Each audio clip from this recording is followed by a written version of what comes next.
Dice entonces la palabra de Dios, la carta a los Gálatas, capítulo 4 y versículo 21. Decidme, los que queréis estar bajo la ley, ¿no habéis oído la ley? Porque está escrito que Abraham tuvo dos hijos, uno de la esclava, el otro de la libre. Pero el de la esclava nació según la carne, mas el de la libre por la promesa, lo cual es una alegoría. Pues estas mujeres son los dos pactos. El uno proviene del monte Sinaí, el cual da hijos para esclavitud. Este es Agar, porque Agar es el monte Sinaí en Arabia y corresponde a la Jerusalén actual, pues ésta, junto con sus hijos, está en esclavitud. Mas la Jerusalén de arriba, la cual es madre de todos nosotros, es libre, porque está escrito: regocíjate, oh estéril, tú que no das a luz, prorrumpe en júbilo y clama, tú que no tienes dolores de parto, porque más son los hijos de la desolada que de la que tiene marido. Así que, hermanos, nosotros como Isaac somos hijos de la promesa. Pero como entonces el que había nacido según la carne perseguía al que había nacido según el Espíritu, así también ahora. Mas, ¿qué dice la Escritura? Echa fuera a la esclava y a su hijo, porque no heredará el hijo de la esclava con el hijo de la libre. De manera, hermanos, que no somos hijos de la esclava, sino de la libre. Amén. Hasta ahí dejamos la lectura. Pueden tomar sus asientos, por favor, hermanos. Seguimos adelante con esta carta donde Pablo está atendiendo el problema que se había presentado en las iglesias de esta región que se llamaba Galacia. Y el problema es que habían llegado de Jerusalén algunos predicadores que enseñaban que el creer en Jesús no era suficiente para poder alcanzar la salvación. Estaba bien creer en Él, pero a eso había que añadirle el cumplimiento de la ley. Y de esta manera ellos enseñaban que los gentiles debían circuncidarse, debían guardar el día de reposo, debían guardar las dietas judías, es decir, debían guardar todo lo que la ley de Moisés establecía. Sin embargo, Pablo ha venido exponiendo en esta carta que es todo lo contrario, y él ha hecho algunas preguntas importantes como las que hizo en el capítulo 3, cuando le preguntó a los Gálatas: díganme ustedes, cuando recibieron el Espíritu, ¿lo recibieron por el creer con fe o por guardar la ley? Y la respuesta a esa pregunta pues era obvia, ¿no? Ellos habían recibido el Espíritu simplemente por el oír con fe, no porque hubieran guardado la ley. Y con eso Pablo les demostraba que ellos habían tenido una relación completa de comunión con Dios sin tener nada que ver con la ley. Entonces, si así ellos habían tenido una buena relación con Dios, ¿por qué ahora querían regresar y abrazar elementos de la ley que no habían tenido nada que ver con esa comunión que habían logrado con el Señor. Entonces Pablo está demostrando que el creyente no necesita la ley de Moisés, no necesita la Torá, como es otro de los nombres que se le puede dar al conjunto de las enseñanzas de Moisés, sino que el gentil tiene una relación directa con Dios que viene únicamente por medio de la fe, por medio de la gracia y por medio del Espíritu, pero donde no tiene nada que ver los mandamientos del judaísmo. En esta línea de pensamiento, ahora Pablo va a poner un ejemplo de los diversos argumentos que él ya presentó de por qué los gentiles no debemos guardar la ley. Ahora añade este nuevo argumento. Dice en el versículo 21: decidme, los que queréis estar bajo la ley, ¿no habéis oído la ley?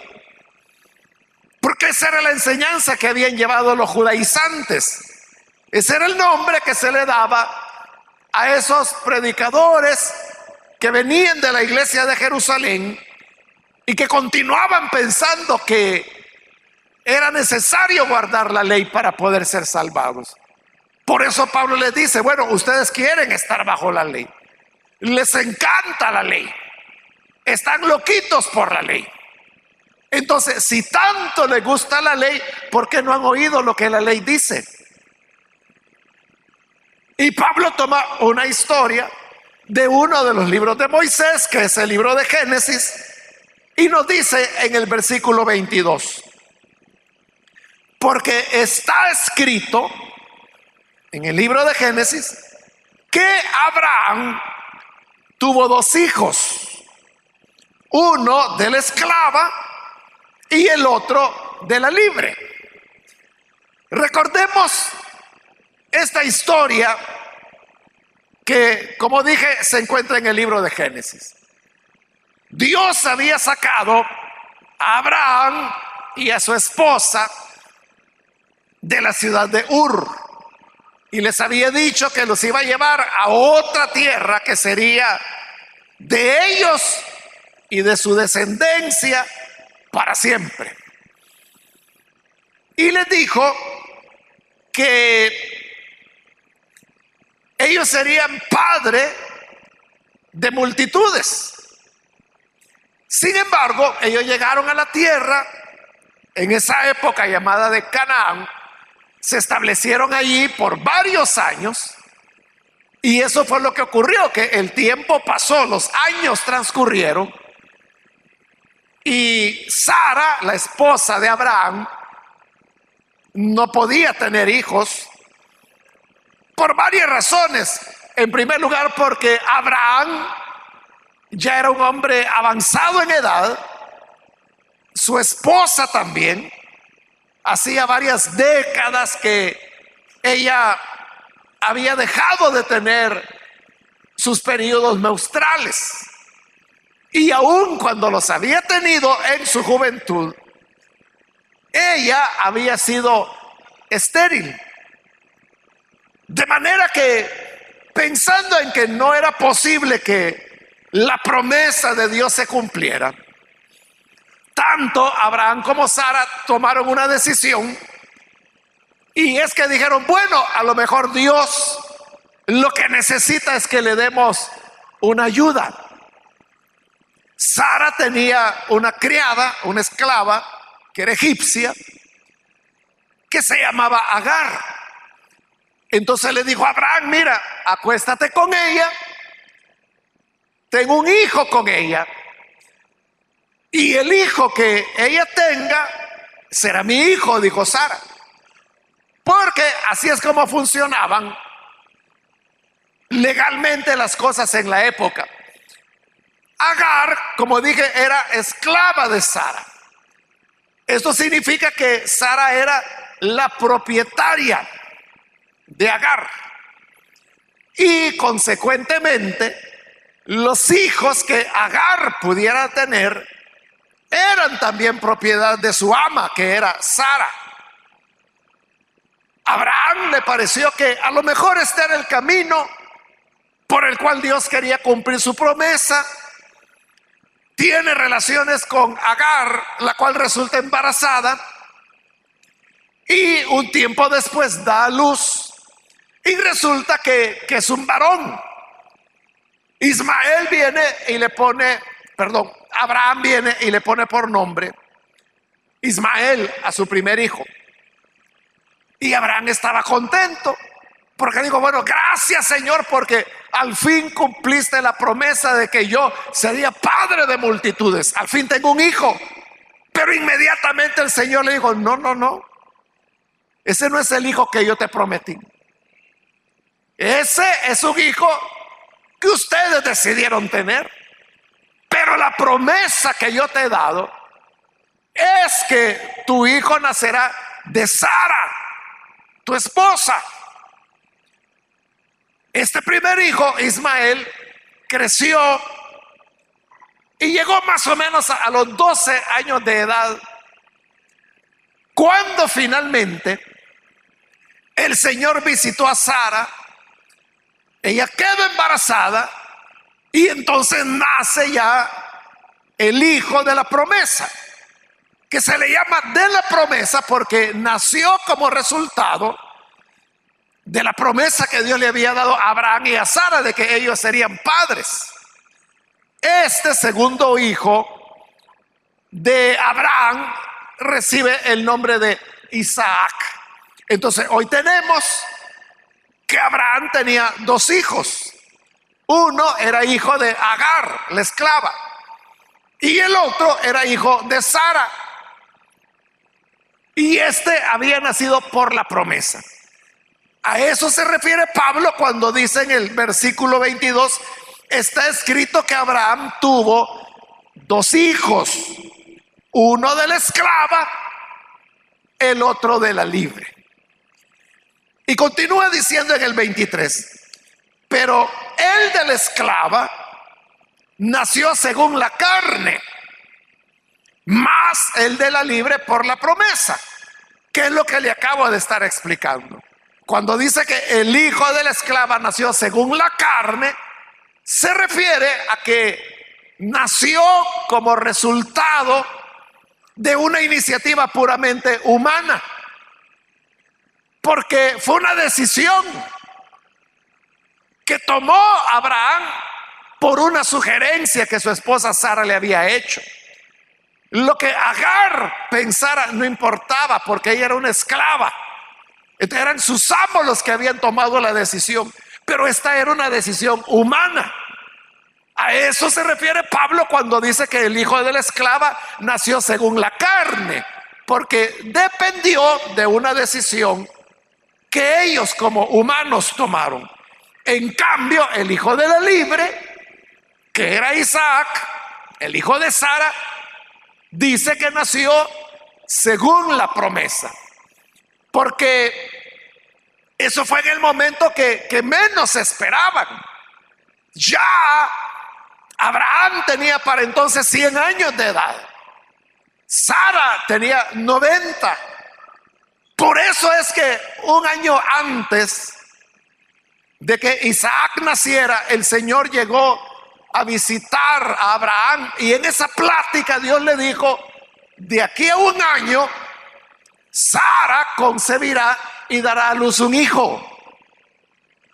Sara estaba escuchando detrás de la cortina lo que Abraham hablaba con el Señor, y cuando ella oyó que el Señor dijo, de aquí a un año Sara tendrá un hijo, ella se puso a reír. Se puso a reír porque le parecía que ahora ya era absurdo, que era ridículo. Ellos no estaban esperando tener un hijo, es decir, ahí no hubo ninguna participación humana. Y si de posibilidades humanas se habla, ya no había ninguna, porque, repito, Abraham era ya de 100 años de edad.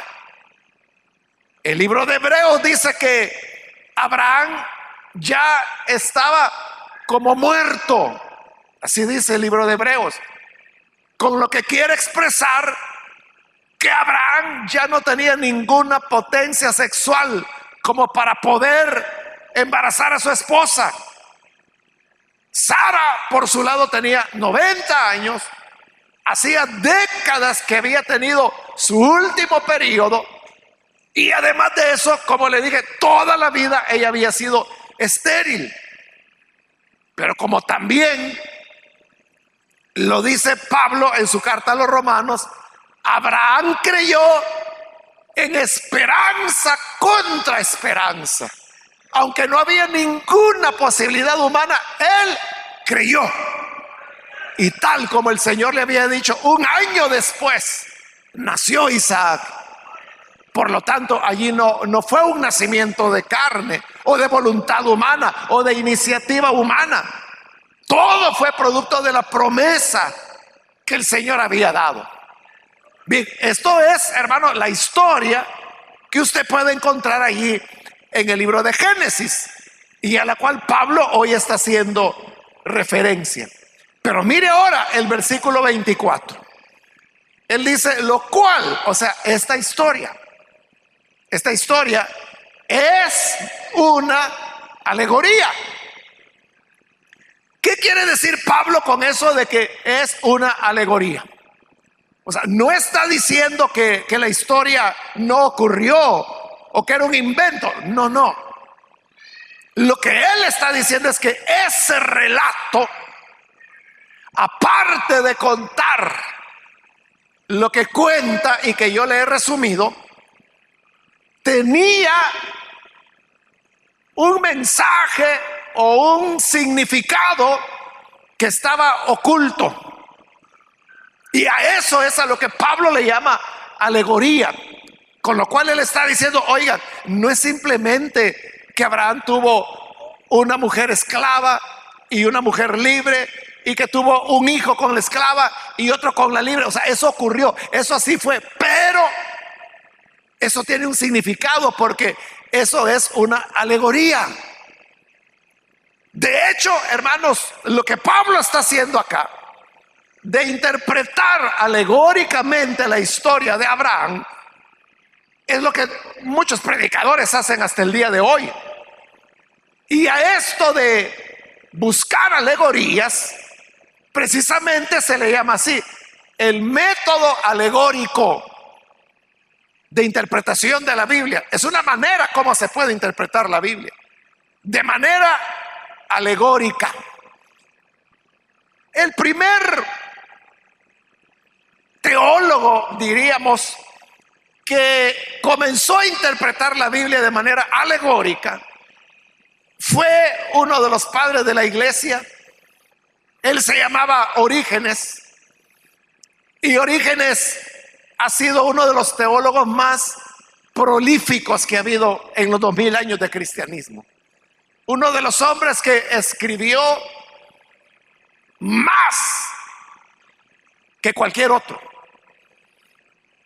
Orígenes era un hombre inteligentísimo.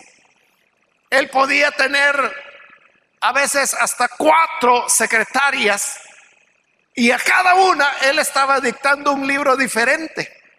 Él tenía esa capacidad intelectual de estar escribiendo 4 libros al mismo tiempo, y le estaba dictando a cada una de las secretarias lo que cada una tenía que escribir. Así se escribieron muchas de las obras de Orígenes que todavía se conservan hasta el presente. Él fue el primero que comenzó a interpretar la Biblia de manera alegórica, y de allí hasta el presente, como le digo, hasta hoy en día hay predicadores que usted va a escuchar que la Biblia la interpretan alegóricamente. Un ejemplo de interpretación alegórica es, por ejemplo, José, el hijo de Jacob. José tuvo sueños de que él iba a ser el mayor de sus hermanos. Ahí viene la alegoría, ¿verdad? O sea, eso es la historia de José. Pero eso tiene un significado escondido, porque esa es la alegoría. La alegoría dice que en todos estos relatos pueden ser figuras, pueden ser parábolas, hay un significado oculto que hay que descubrirlo. Entonces dicen, José, que anunció a sus hermanos que él iba a ser el más grande y por eso lo odiaron. Entonces dice, eso representa a Jesús, que Jesús habló que él era el rey de Israel y por eso sus hermanos, los judíos, lo odiaron. Trataron de matar a José, colocándolo dentro de un pozo, dentro de un agujero en el desierto, en una cisterna. Entonces, eso dice, es una alegoría de cómo, llevados por el odio, los hermanos de José, los judíos, matan a Jesús y lo colocan en una tumba. Pero de ahí, José sale de la tumba y es llevado a Egipto, donde se convierte en rey. Entonces dice, es una alegoría porque Jesús también se levantó de la tumba y ahora Él es el rey del cielo y de la tierra. Eso que estoy diciendo es una interpretación alegórica de la historia de José. Y así uno puede tomar, bueno, Jesús hizo interpretaciones alegóricas. Por ejemplo, cuando él habló de Jonás y él dijo, así como Jonás estuvo 3 días y 3 noches en el vientre del gran pez, el Hijo del Hombre estará también 3 días y 3 noches en el corazón de la tierra. Estaba alegorizando Jesús, tomando la historia de Jonás como eso, una alegoría por la cual se expresaba lo que iba a ocurrir con él. Las parábolas, hermanos, son alegorías. Tenemos la parábola más famosa, bueno, quizás no la famosa, pero una de las famosas, la parábola del sembrador. Es una alegoría que el mismo Señor explicó. El sembrador es el que anuncia la palabra. La semilla es la palabra. La semilla que cayó junto al camino y que vinieron las aves y las comieron, esos son aquellos que oyen la palabra, pero no tienen profundidad de tierra. Entonces viene Satanás, que son las aves, y roban la palabra y se quedan sin fruto. Es una alegoría. Todas las parábolas son una alegoría, pero uno también, hermano, puede tomar todas las historias de la Biblia y decir, por ejemplo, el arca de Noé representa a Cristo, porque recuerde que el arca era hecha de madera y la madera en el Antiguo Testamento es un símbolo de humanidad. Es el cuerpo de Cristo por el cual se pudo salvar Noé, su esposa, sus hijos, sus nueras y una pareja de cada especie de animal también. Entonces, Cristo es el arca de salvación. Ahí estoy alegorizando la interpretación de la historia del diluvio. También uno puede tomar o alegorizar, por ejemplo, los hebreos allá en Babilonia, que aparece en el libro de Daniel, de cómo cuando van a ser metidos al horno de fuego, note que los que llegaron al horno del fuego no fue Daniel. A quienes metieron fueron a sus 3 amigos. Daniel nunca estuvo en el horno de fuego. ¿Por qué no estuvo? Porque no lo encontraron. No lo encontraron. Solo a sus compañeros, a sus amigos. Entonces, esa es una alegoría. Daniel es la iglesia. Que cuando venga la gran tribulación, que es el horno de fuego, la iglesia no será hallada. Porque ya no estaremos acá. Pero a nuestros amigos, a nuestros compañeros, los judíos, ellos sí, ellos van a entrar a la gran tribulación. Y como lo dijo Jeremías, tiempo de angustia para Jacob, es decir, para Israel. Por eso van al horno de fuego. Pero ¿qué pasó en el horno de fuego? Nada, no sufrieron ningún daño. Es lo que dice Jeremías. Tiempo de angustia para Jacob, pero de ella será librado. Como fueron librados los hebreos del horno de fuego. Entonces, ahí le estoy dando ejemplos de interpretaciones alegóricas. Esto es lo que Pablo hace aquí. Y lo dice con toda claridad. Versículo 24, lo cual es una alegoría. O sea, la historia de Abraham, dice, es una alegoría. Vaya. Entonces, si es una alegoría, ¿qué significa esa historia? Entonces, él comienza a explicar. Estas mujeres, dice, son los dos pactos. Es decir, Agar expresa un pacto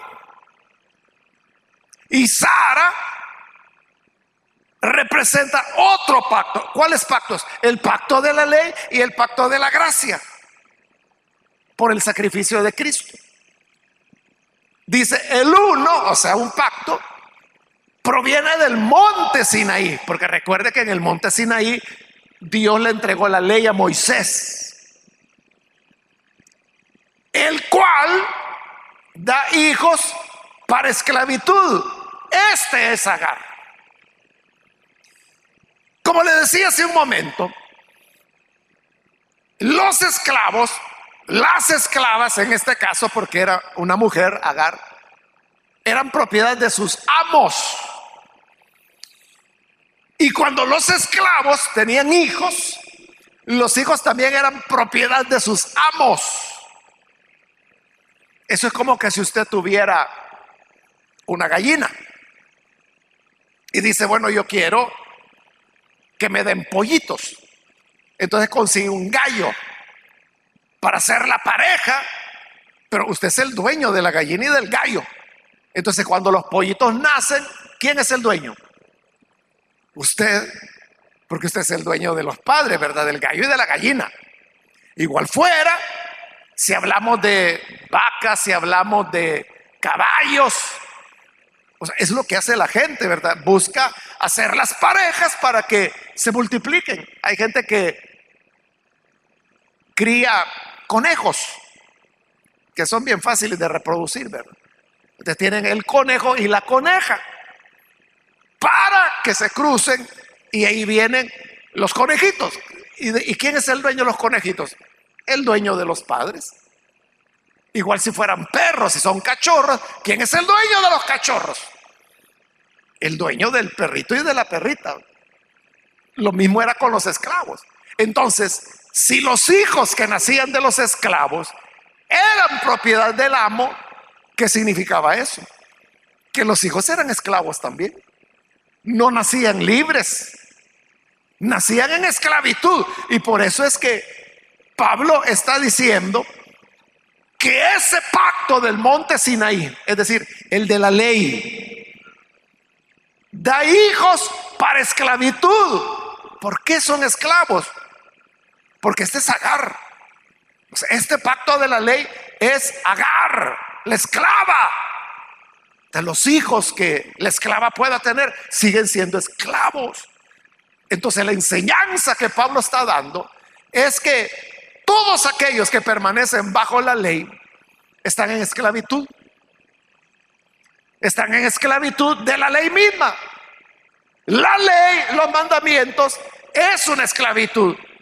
Eso es lo que hablaron los apóstoles allá en el libro de los Hechos, capítulo 15, cuando se discutía precisamente eso, si los gentiles tenían que guardar la ley o no.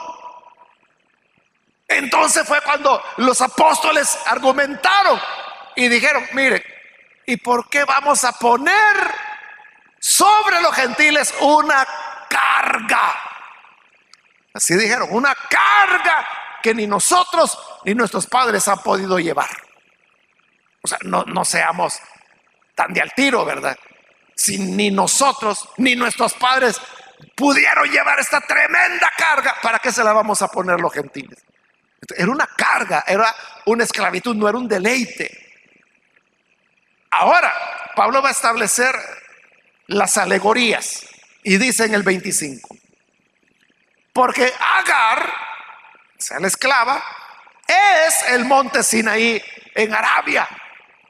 De ahí lo está diciendo claramente. ¿Qué simbolizaba en esa historia Agar? El monte Sinaí, donde Dios entregó la ley. Entonces, Agar simboliza la ley.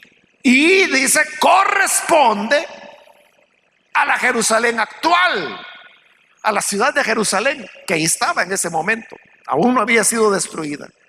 Pues esta, dice Pablo, es decir, Jerusalén, junto con sus hijos está en esclavitud. ¿Por qué dice Pablo que Jerusalén estaba en esclavitud? Porque en el momento que Pablo estaba escribiendo esto, hacía ya más de 100 años que Jerusalén estaba bajo el dominio de los romanos. Cuando Jesús nació, ya Israel tenía 100 años de haber sido conquistada por los romanos. Eran esclavos de los romanos. Entonces Pablo dice, bueno, Agar es la ley, Agar es el monte Sinaí, Agar es la Jerusalén de la tierra, la actual, porque esta Jerusalén, la de la tierra, y sus hijos están en esclavitud. Ellos no son libres, los romanos mandan allí. En cambio, dice el versículo 26, la Jerusalén de arriba. Note que Pablo, al explicar la alegoría, se enfoca más en Agar. A Sara ni siquiera la menciona. Y de Agar es bien cuidadoso al decir, Agar es la ley, Agar es el monte Sinaí, Agar es la Jerusalén de la tierra. Entonces uno esperaría que dijera, en cambio Sara es la gracia, Sara es la cruz donde Jesús entregó su vida, Sara es la libertad, pero no la menciona. Solo dice en el 26, mas la Jerusalén de arriba, la cual es madre de todos, es libre. Pero ahí Pablo está saltando varias información. La información es esta: que Sara era la esposa de Abraham, ella no era esclava, por lo tanto era libre.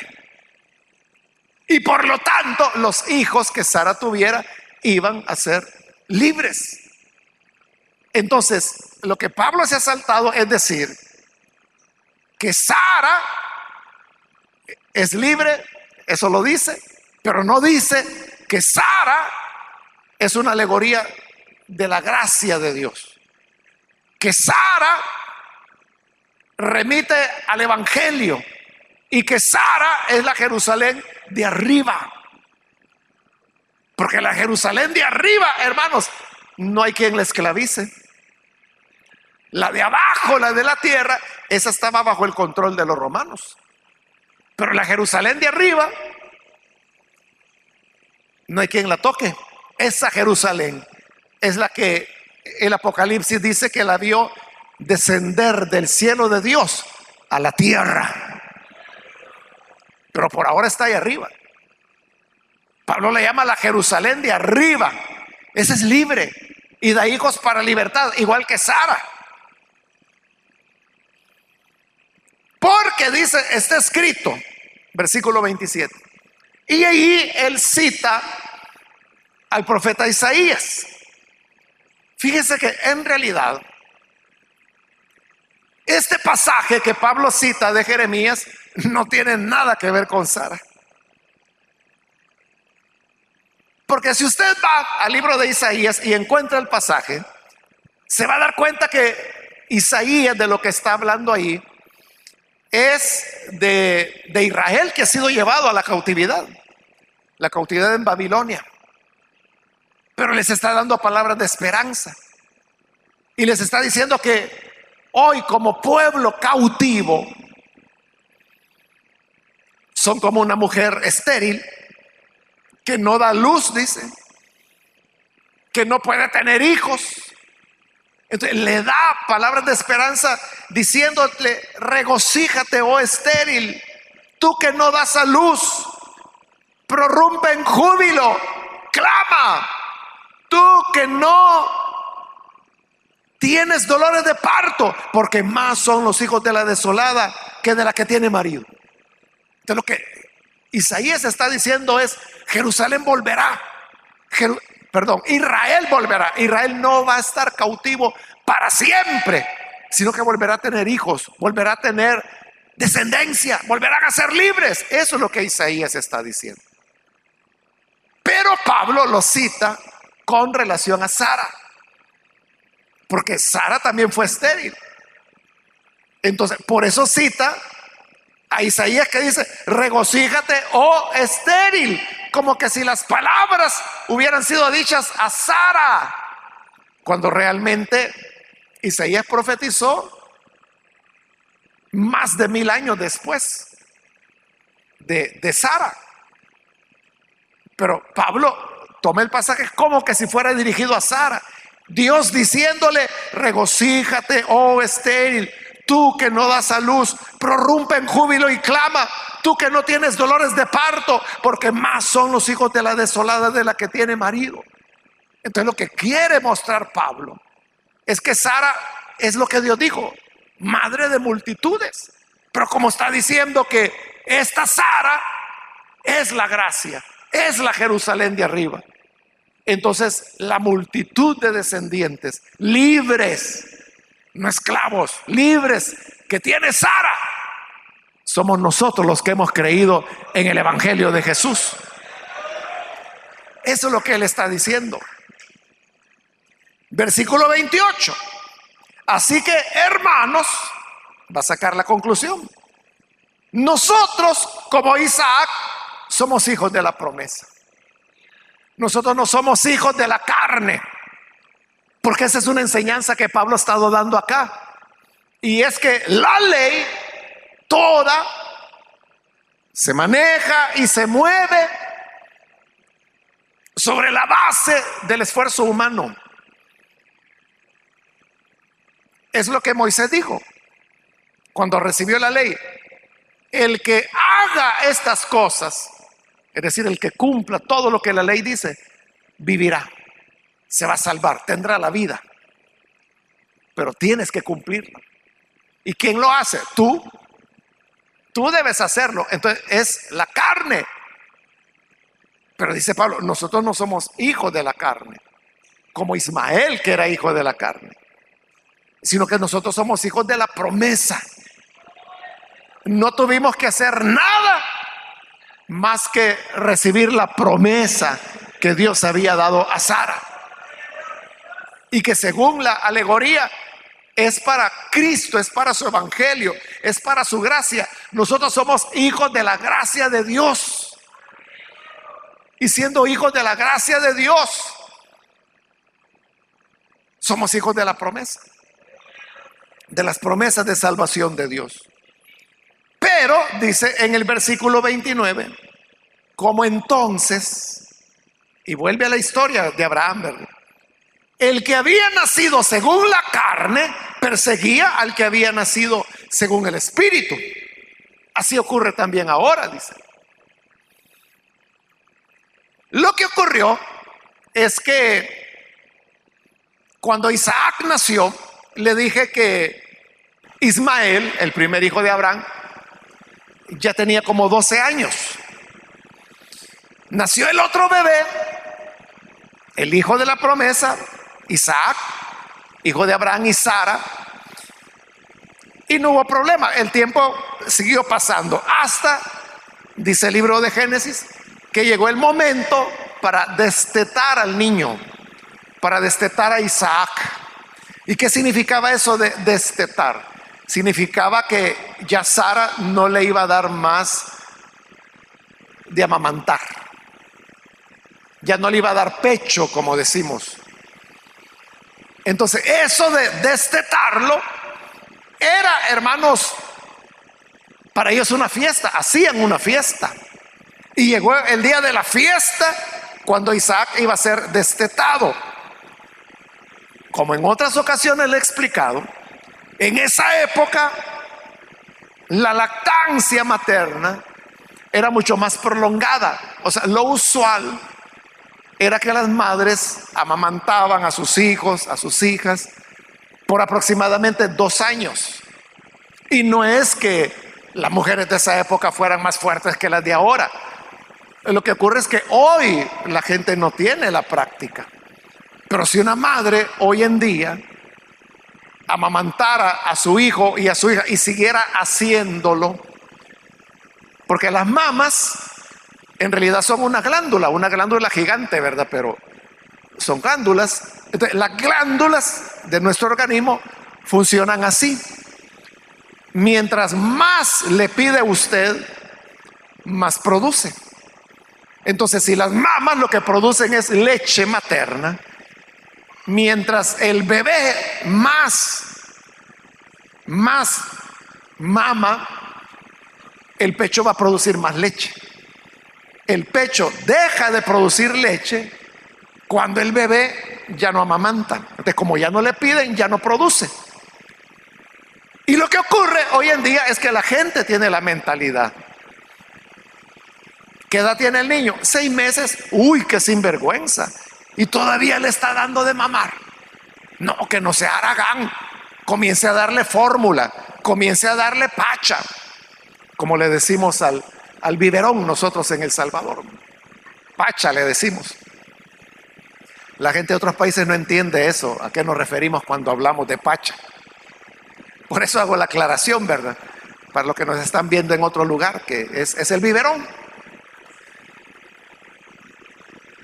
Pero la leche materna, hermano, es superior a cualquier fórmula o leche que usted pueda encontrar en cualquier farmacia, por cara que sea.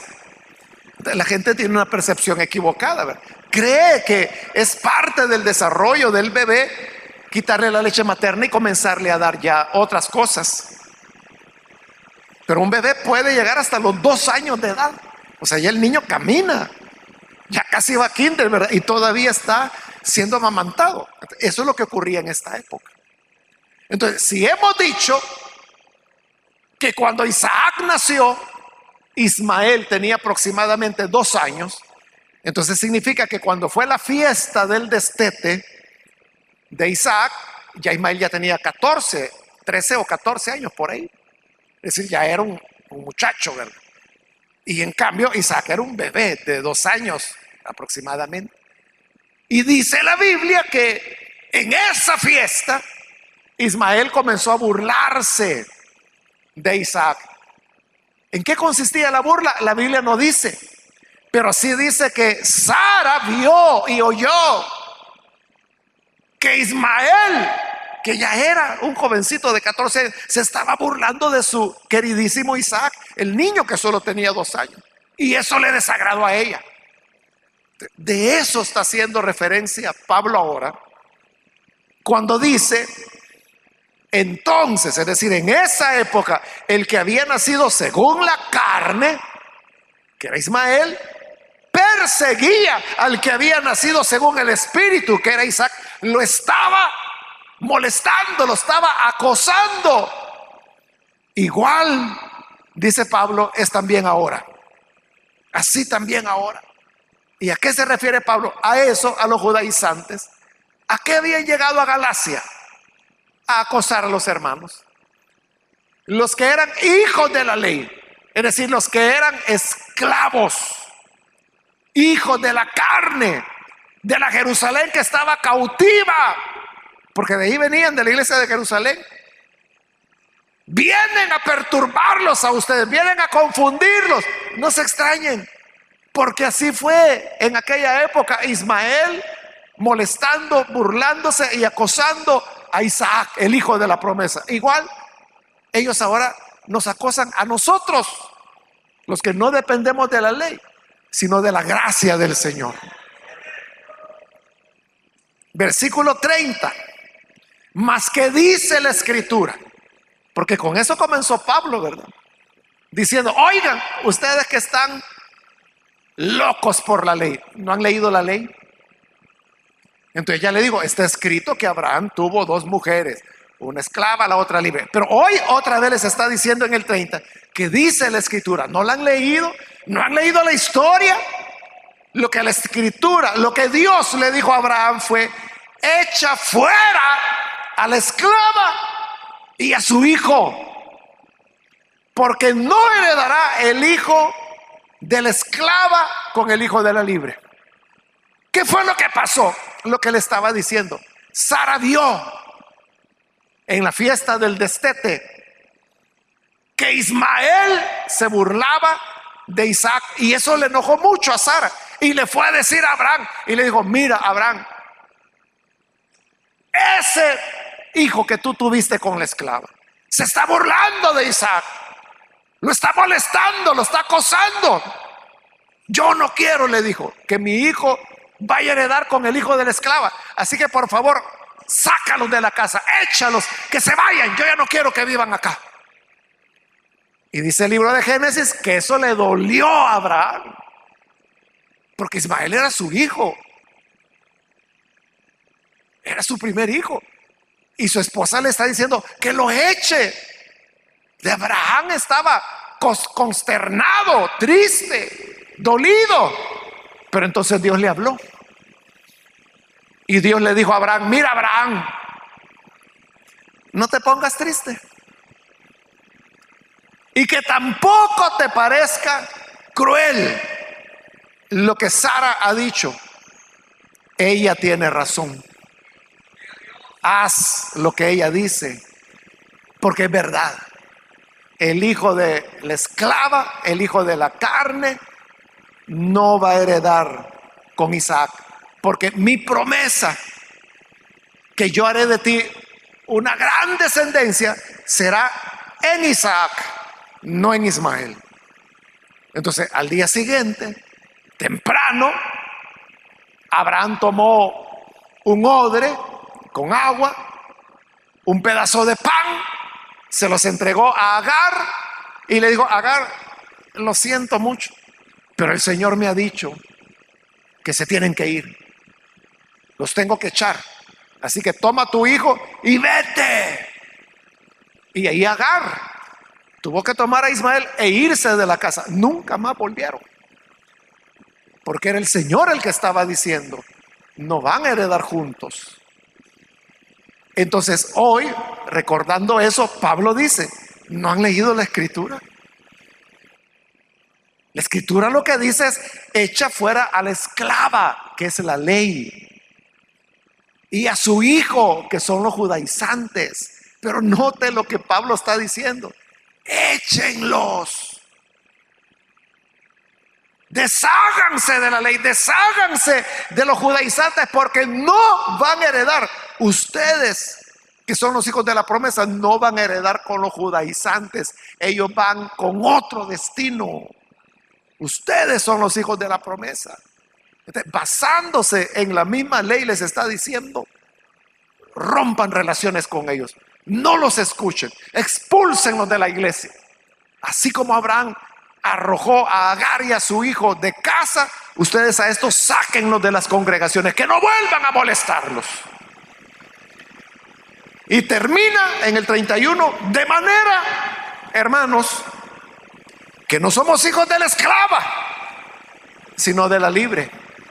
No dependemos de la ley, dependemos de la gracia del Señor. Entonces usted puede ver que Pablo ha sido genial, ¿verdad?, en tomar una historia de la Biblia, alegorizarlo, y sobre esa base enseñar a lo que llegó. Hay que echar a estos judaizantes, no hay que oírlos. Por eso, hermanos, es que nosotros no tenemos que oír a aquellos que hoy andan diciendo que hay que orar en hebreo, que hay que decir el nombre de Jesús en hebreo, que hay que guardar la Torah, que hay que guardar los mandamientos. Hay la gente que anda preocupada: y hoy qué fiesta están celebrando los judíos. Hermano, nosotros qué nos importa si los que hacen eso son esclavos, son hijos de la esclava. Pero nosotros somos de un linaje superior, hijos de la gracia de Cristo, libres, porque en el Evangelio tenemos libertad. ¿En qué consiste esta libertad? ¿En qué sentido Pablo está diciendo que nosotros somos libres? ¿Qué quiere decir eso? significa de que somos libres de vivir como nos dé la gana. Ese punto es el que Pablo va a desarrollar en el siguiente capítulo, que es el 5. Acabamos de terminar el 4. Así que en la próxima oportunidad vamos a ver el 5 y ahí vamos a encontrar a qué se refiere Pablo cuando dice que somos libres y que nadie tiene que quitarnos esa libertad. Pero por ahora, hermanos, lo importante es comprender que no debemos depender de la ley ni de las obras, sino de la gracia del Señor. Vamos a orar, vamos a cerrar nuestros ojos.